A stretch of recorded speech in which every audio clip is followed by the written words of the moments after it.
CBSE words में आपका स्वागत है। इस वीडियो में हम क्लास 7 मैथ्स का थर्ड चैप्टर जिसका नाम है डाटा हैंडलिंग, उसकी एक्सरसाइज 3.1 डिस्कस करेंगे। क्लास 7 की और भी वीडियोस देखना हो तो डिस्क्रिप्शन में आपको प्लेलिस्ट का लिंक मिल जाएगा, वहां से देख सकते हो।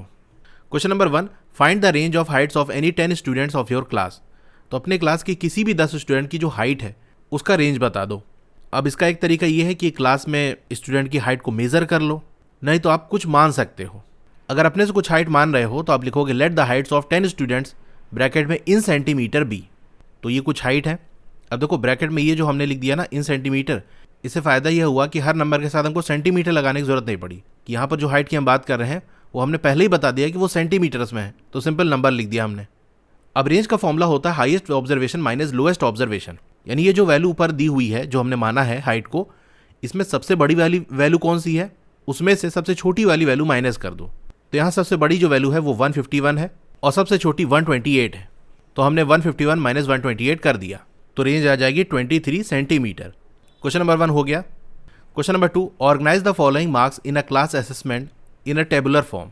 तो ये कुछ मार्क्स दिए हुए हैं, इनको टेबल के फॉर्म में आपको लिखना है। अब देखो डाटा हमको यही एक नंबर दिया हुआ है, ना नाम दिया है ना रोल नंबर दिया है, तो टेबल बनाने के लिए कम से कम 2-3 चीज़ें तो चाहिए। खाली एक चीज़ तो नहीं लिखोगे ना कि मार्क्स इतने मिल रहे हैं, वो तो पहले से लिखा हुआ है। तो यहाँ पर हमको क्या लिखना पड़ेगा, थोड़ा सा ध्यान दो। तो एक तो हम ये लिख सकते हैं कि कितने कितने मार्क्स मिले। दूसरा आप देखो कुछ मार्क्स रिपीट कर रहे हैं, जैसे 4 यहाँ 4 यहाँ 4 यहाँ, तो कोई भी चीज़ कितनी बार रिपीट करती है वो उसकी फ्रीक्वेंसी बताता है। तो एक इन्फॉर्मेशन अपने टेबल में हम ये दे सकते हैं कि कौन कौन से मार्क्स कितने बार रिपीट कर रहे हैं, यानी कितने स्टूडेंट हैं जिनके ये वाले मार्क्स सेम हैं। और तीसरा कॉलम हम बना सकते हैं टैली मार्क्स का। टैली मार्क्स कैसे हम करते हैं, देखो 1 को शो करने के लिए 1 लाइन खींच देते हैं, 2 के लिए 2 लाइन, इसी तरह 3 के लिए 3 लाइन खींच देंगे। अगर 4 शो करना है तो 4 लाइन खींच देंगे, 5 शो करना है आप कहोगे 5 लाइन खींच देंगे, लेकिन ऐसा नहीं है। अगर हमको 5 को शो करना है टैली मार्क्स में तो हम ऐसे 4 लाइन खींचेंगे और 5वीं ऐसे कट कर देंगे। 6 को शो करना है तो 5 + 1 यानी ये वाला तो बनाएंगे, साथ में 1 लाइन और खींच देंगे। इसी तरह 7 के लिए 2 लाइन और इधर खींच दिया हमने। तो इस तरह से ही किया जाता है। तो पहले कॉलम में आपको मार्क्स लिख लेने हैं। तो मार्क्स कहाँ से कहाँ तक मिल रहे हैं, देखो 1 है, 2 है, 3 4 5 6 7 8 9, तो ये हमने मार्क्स लिख लिए। अब फ्रीक्वेंसी हम लिख लेंगे, यानी आप देख लो 1 कितनी बार रिपीट कर रहा है, तो 1 तो यहाँ एक ही बार आ रहा है, तो फ्रीक्वेंसी इसकी 1 हो गई। 2 देख लो एक बार यहाँ आ रहा है, एक ये आ रहा है, यानी 2 बार आ रहा है, तो फ्रीक्वेंसी 2 हो गई। इसी तरह से सबकी फ्रीक्वेंसी आपको लिख लेनी है, फिर टैली मार्क्स से शो कर देना है। तो यहाँ पर हमने इसे टेबलर फॉर्म में लिख लिया है। अब फर्स्ट वाले में पूछ रहा है विच नंबर इज द हाईएस्ट, कौन सा नंबर हाईएस्ट है, यानी सबसे ज़्यादा मार्क्स कौन सा है, ये 9 है, तो अब लिखोगे 9 is the highest number. Second वाला which number is the lowest, सबसे कम नंबर कौन सा है, सबसे कम मार्क्स कौन सा आ रहा है, 1 आ रहा है, तो अब लिखोगे 1 is the lowest number. Third वाला what is the range of the data, तो रेंज कैसे निकालते हैं, तो रेंज होता है आपका highest observation minus lowest observation. तो हाईएस्ट ऑब्जर्वेशन कौन सा है, सबसे बड़ी वैल्यू कौन सी है, 9 है, सबसे छोटी वैल्यू 1 है, तो 9 - 1 आपका 8 आ जाएगा। फोर्थ वाला फाइंड द अरिथमेटिक मीन, तो अरिथमेटिक मीन हमको निकालना है। कैसे निकलेगा, जो भी वैल्यूज़ दी है यहाँ देख सकते हो, ये सारी वैल्यूज़ आपको ऐड कर लेनी है, फिर जितनी वैल्यू है इसको काउंट कर लो, 1 2 3 4 5 6 7 8 9 10 11 12 13 14 15 16 17 18 19 20 वैल्यूज़ दी है ना, तो 20 से डिवाइड कर देंगे। तो सारे जो मार्क्स थे उसको हमने ऐड कर दिया और 20 से डिवाइड कर दिया, तो 5 आंसर आ जाएगा। तो अरिथमेटिक मीन 5 आ गया। क्वेश्चन नंबर 2 हो गया। Question number 3, find the mean of the first 5 whole numbers. आप लिखोगे first 5 whole numbers are 0 1 2 3 and 4, तो ये पहले 5 होल नंबर्स हैं। हमको मीन निकालना है, तो मीन का फॉर्मूला होता है sum of all observations upon total number of observations, यानी जो भी वैल्यूज़ हैं उनका सम कर लो और कितनी वैल्यूज़ है उससे डिवाइड कर दो। तो ये हमने सम कर दिया और हमको 5 होल नंबर्स निकालने थे ना, यानी इसको काउंट भी कर सकते हो 1 2 3 4 5, तो 5 से डिवाइड कर देंगे, तो मीन आपका 2 आ जाएगा। लास्ट में आप लिखोगे has the mean of first 5 whole numbers is 2। Question number 4, a cricketer scores the following runs in 8 innings, तो कोई क्रिकेटर है वो 8 इनिंग्स में ये रन बनाता है, फाइंड द मीन स्कोर। तो सबसे पहले आप मीन का फॉर्मूला लिख दोगे, फिर जो भी उसके रन्स हैं उनको ऐड कर लोगे, फिर कितने इनिंग के रन है ये, यानी इसको ऐसे काउंट कर सकते हो 1 2 3 4 5 6 7 8, नहीं तो यहाँ लिखा हुआ है 8 इनिंग्स के रन है, तो 8 से डिवाइड कर देंगे, आंसर 50 आ जाएगा। Has the mean score is 50।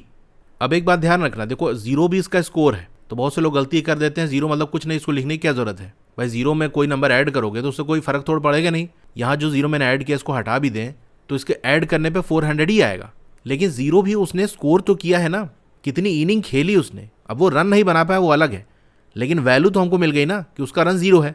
यानी ऐसे समझो, कोई बंदा क्रिकेट खेला, पहला मैच उसने खेला, उसने 0 रन बनाए, और एक बंदे ने मैच खेला ही नहीं, तो ये दोनों बराबर तो है नहीं ना। एक को कहोगे उसने खेला ही नहीं, दूसरा कहोगे खेला है लेकिन रन उसका 0 है। तो रन अगर 0 भी है या कोई भी वैल्यू अगर आपका 0 भी है, उसको भी आप ऐड करके दिखाओगे, क्योंकि वो भी काउंट किया जाएगा टोटल नंबर ऑफ ऑब्जर्वेशंस में। वरना अगर 0 घटा दोगे तो ये आपका 7 बन जाएगा, तो फिर आंसर आपका गलत आ जाएगा। Question number 5, following table shows the points of each player scored in 4 games. तो ये टेबल दिखा रहा है कि जैसे यहाँ पर A B C 3 प्लेयर हैं और 4 गेम हुए हैं, ठीक है, गेम 1, गेम 2, गेम 3, गेम 4। उसके अंदर किसने क्या कितना स्कोर किया है वो दिया हुआ है इस टेबल के अंदर। अब इस टेबल को समझ के पढ़ के आपको क्या करना है, now answer the following questions. First वाला पार्ट में पूछ रहा है find the mean to determine as average number of point score per game. तो आप मीन निकालो, मीन निकाल के क्या होगा, एक एवरेज नंबर ऑफ पॉइंट पता चल जाएगा जो कि पर गेम उसने स्कोर किया। यानी सिंपल समझो कि ए का आपको मीन निकालना है, तो मीन निकालने को कहे या एवरेज निकालने को कहे बात वही है। तो ए का मीन निकाल लो। ए के मीन निकालने में हम किसको ऐड करेंगे, तो ए ने जो चारों गेम के अंदर स्कोर किया है वो पॉइंट्स आप ऐड कर लो। तो ए ने गेम 1 के अंदर 14, गेम 2 के अंदर 16, गेम 3 के अंदर 10 और गेम 4 के अंदर 10 स्कोर किया, तो इन्हीं सबको ऐड कर लो। और टोटल 4 गेम खेला है तो 4 से डिवाइड कर देंगे। तो आप लिखोगे mean of as points scored. तो ए ने जो पॉइंट स्कोर की है उसका मीन हम निकाल रहे हैं, तो फॉर्मूला लिख दोगे sum of all observations upon total number of observations. तो चारों गेम में जितना उसने स्कोर किया है इन सबको ऐड कर लो और 4 से डिवाइड कर लो, तो आपका 12.5 आ जाएगा। अब सेकंड वाला है to find the mean number of points पर game for C, would you divide the total points by 3 और बाय 4। वाई कह रहा सी का मीन निकालने के लिए जो टोटल नंबर ऑफ ऑब्जर्वेशन होती है उससे हम डिवाइड करते हैं। तो यहाँ पर हम 3 से डिवाइड करेंगे कि 4 से डिवाइड करेंगे, क्योंकि टोटल जो गेम खेला जा रहा है वो 4 है। लेकिन हम ये देखेंगे कि सी ने कितने गेम खेले। अगर उसने कोई गेम खेला ही नहीं तो फिर उसकी काउंटिंग होगी नहीं। अगर खेला और 0 भी आ गया तो भी हम काउंट करेंगे, लेकिन अगर खेला ही नहीं तो फिर कैसे काउंट कर सकते हैं। तो गेम 1 उसने खेला, 8 पॉइंट्स उसको मिले, गेम 2 के अंदर 11 पॉइंट्स मिले, गेम 3 उसने खेला ही नहीं, डिड नॉट प्ले, और गेम 4 में उसने 13 पॉइंट स्कोर किए। तो टोटल 3 ही गेम उसने खेले, तो 3 से डिवाइड करेंगे। अगर 3 वाला गेम खेलता और उसका 0 आ जाता तो हम 4 से डिवाइड करते कि खेला तो है ना, तो उसको तो काउंट करेंगे, भले ही उसका 0 आ गया। तो यहाँ खेला ही नहीं इसलिए इसको काउंट ही नहीं करना, गेम 3 उसने खेला ही नहीं, तो 3 ही गेम खेले हैं। तो इसके आंसर में आप लिखोगे क्वेश्चन से ही कॉपी करते हुए to find the mean number of points पर game for C we would divide the total points by 3। अब वाई पूछा है ऐसा क्यों करेंगे, तो रीजन भी लिख देना, because player she played only 3 games, क्योंकि उसने 3 गेम ही खेला है। थर्ड वाला है be played in all 4 games, how would you find the mean. तो बी ने चारों गेम खेले हैं, इसका मीन कैसे निकालोगे। तो सिंपल सी बात है, बी ने जो भी स्कोर किए हैं उन सबको ऐड कर लो, 4 से डिवाइड कर लो, क्योंकि 4 गेम खेला है। अब देखो यहाँ पर पहले वाले गेम में 0 आ गया, लेकिन खेला तो है ना वो, तो काउंट करेंगे उसको। तो आप लिखोगे मीन ऑफ बीज पॉइंट स्कोर्ड। तो बी ने जितने पॉइंट स्कोर किए उसका मीन क्या होगा।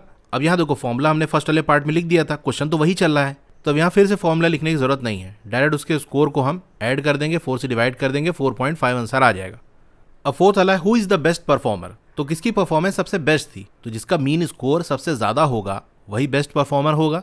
तो कंपैरिजन के लिए हम क्या यूज़ करते हैं कि मीन निकाल लो, मीन जिसका ज़्यादा होगा वो चीज़ सबसे ज़्यादा होगी, और स्कोर में जिसका सबसे ज़्यादा स्कोर होगा वही बेस्ट है। अब देखो यहाँ पर ए का मीन हमने निकाल लिया, बी का मीन निकाल लिया, लेकिन सी का मीन हमने अभी तक नहीं निकाला, क्योंकि किसी पार्ट में सी का मीन निकालने को कहा ही नहीं था। भाई सेकंड वाले में बस यही पूछा था ना कि 3 से डिवाइड करेंगे, 4 से डिवाइड करेंगे, तो पहले सी का भी मीन निकाल लो, जब तीनों का निकल आएगा तब हम कंपेयर कर सकते हैं। तो यहाँ पर उसने 3 गेम ही प्ले किए थे, तो तीनों का स्कोर हमने ऐड करके 3 से डिवाइड कर देंगे। तो ऐड करने में आपका 32 आ जाएगा, इसको 3 से डिवाइड करोगे, साइड में आप कर सकते हो, तो ये आएगा 10.66। अब क्योंकि बार बार देखो हर बार रिमाइंडर 2 आ जाएगा, खुद ट्राई करोगे आप देख सकते हो, फिर उसमें 0 बढ़ाओगे, 3 6 18, 18 आ गया, फिर माइनस किया 2 बचा, इस तरह बार बार 2 बचेगा और ये हमेशा 6 6 करके चलता चला जाएगा। तो इसीलिए हम 2 बार या 3 बार लिख के ऐसे हम डॉट डॉट लगा देंगे कि ये जो 6 है वो रिपीट करता जाएगा, या इसको हम ऐसे भी लिख देते हैं कि 10.6 और जो नंबर रिपीट करा उसके ऊपर बार लगा देते हैं। खैर बार बार आप छोड़ो, इतना ही लिख देना। अब मेन चीज़ हमको क्या करना है, किसका स्कोर ज़्यादा है ये देख लेना है। ए का स्कोर है 12.5, बी का है 4.5 और सी का है 10.66 एंड सो ऑन। तो सबसे ज़्यादा किसका है, ए का है 12.5, तो यही आप लिख देना। Player A is the best performer. तो फोर्थ वाला पार्ट हो गया, क्वेश्चन नंबर 5 हमारा हो गया, और इस वीडियो को हम यहीं तक रखते हैं।